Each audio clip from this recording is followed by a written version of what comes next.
안녕하세요. 오늘 저희는 당신이 공유해주신 자료들, 이걸 바탕으로 SQL의 인라인 뷰에 대해 좀 깊이 파고들어 볼까 합니다. 이게 언뜻 보면 좀 복잡해 보일 수도 있는데 SQL 쿼리를 더 명료하고 또 효율적으로 만드는 아주 요긴한 기법이거든요. 특히 언제, 왜 필요한지, 또 어떻게 써야 효과적인지 그 핵심을 좀 짚어보겠습니다. 바로 시작해 볼까요? 네, 좋습니다.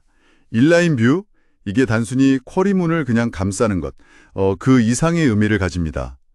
데이터베이스가 쿼리를 처리하는 방식, 그러니까 실행 계획이라고 하죠.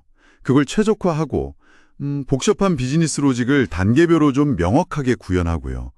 때로는 데이터 모델 자체의 어떤 제약을 우회하는 데도 아주 결정적인 역할을 합니다. 당신의 자료들을 보면서 그 원리랑 실제 적용 사례 한번 살펴보죠. 네, 자료를 보니까요. 그 조인할 데이터가 너무 많거나 아니면 동일한 함수 계산이 자꾸 반복될 때 이럴 때 인라인 뷰가 성능 개선에 도움이 된다. 이런 내용이 있네요. 예를 들어서 부서별 매출 집계를 내야 하는데 그 거대한 판매 데이터 전체를 부서 정보랑 바로 연결하면 좀 비효율적일 수 있겠죠. 이게 어떻게 개선되는 건가요? 아, 정확합니다. 바로 그럴 때 인라인 뷰를 활용하는 건데요. 판매 테이블에서 먼저 부서별로 필요한 집계, 그러니까 그룹 바이를 수행하는 거죠. 이렇게 만들어진 중간 결과 집합, 이걸 이제 부서 테이블하고 조인하면 처리해야 할 데이터 양이 뭐랄까? 극적으로 줄어듭니다. 아하. 네, 마치 요리하기 전에 재료를 미리 좀 손질해두는 것과 비슷하다고 할 수 있겠네요. 네네. 그리고 그 서브스티얼 같은 문자열 함수, 이걸 수만 번 호출해야 하는 경우도 마찬가지입니다. 함수 적용 결과를 담은 인라인 뷰를 먼저 만들어 두면 전체 함수 호출 횟수를 크게 줄여서 불필요한 반복 작업을 피할 수 있는 거죠. 아, 그렇군요. 네, 핵심은 미리 계산하고 줄인다. 바로 이겁니다. 미리 계산하고 줄인다. 네. 그 다음으로 부품 구성, BOM이라고 하죠. Bill of Materials. 이런 계층 구조를 다루는 경우도 흥미로웠어요. 자료에선 특히 그 부품 정보 테이블하고 그 구조, 그러니까 상하위 관계 테이블이 분리된 상황을 언급하는데요. 이런 복잡한 관계는 인라인 뷰로 어떻게 풀어낼 수 있을까요? 네, 그 커넥트 바이 같이 계층 구조를 탐색하는 재귀 쿼리요.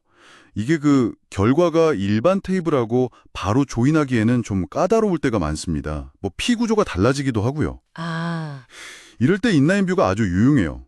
먼저 재귀 쿼리를 인라인 뷰 안에서 실행시켜서 필요한 부품 목록, 그러니까 하나의 집합을 생성하는 겁니다. 그런 다음에 이 정리된 목록을 실제 부품 정보 테이블하고 조인하는 거죠. 네네.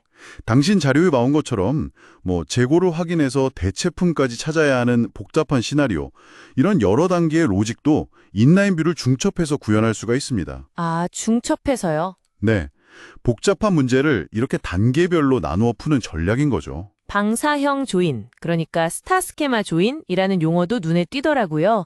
데이터 웨어하우스에서 자주 보이는 구조 같은데요. 그 중심 테이블, 예를 들면 사원 테이블에 여러 관련 정보, 뭐 가족이나 급여 같은 것들이 별 모형처럼 이렇게 붙어 있는 형태, 맞나요? 네, 맞습니다. 이걸 잘못 조인하면 데이터가 막 부풀려질 수 있다 이런 얘기죠. 그렇죠. 사원 한 명당 가족 구성원이 여럿일 수 있고 또 급여 이력도 여러 개일 수 있잖아요.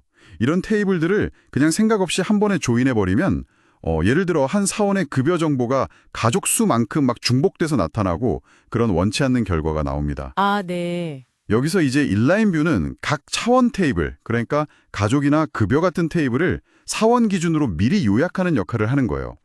가령 가족 정보는 부양가족 수로 딱 집계하고 급여 정보는 평균 급여 같은 걸로 각각의 인라인 뷰에서 미리 집계를 하는 거죠.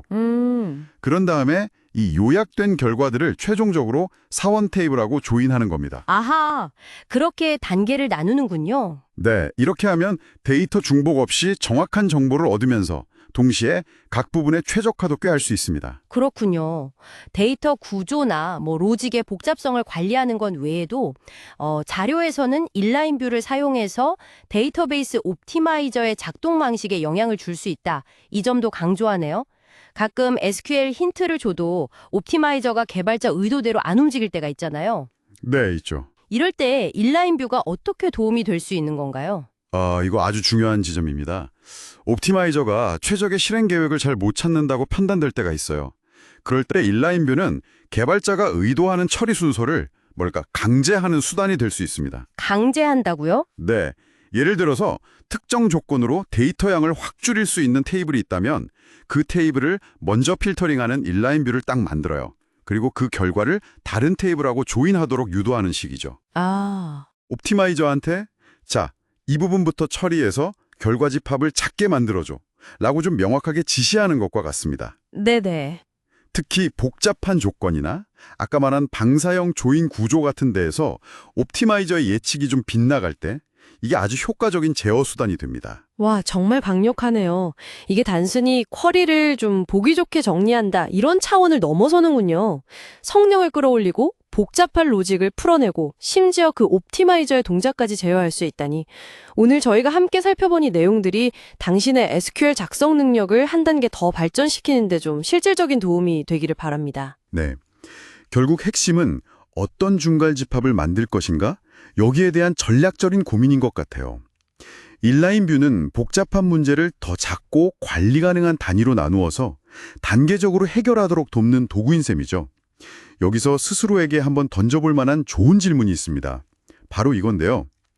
내가 최종적으로 원하는 결과를 가장 효율적으로 얻으려면 그 과정에서 어떤 형태의 중간 데이터 덩어리, 즉 집합을 만들어서 활용하는 것이 최선일까? 아, 좋은 질문이네요.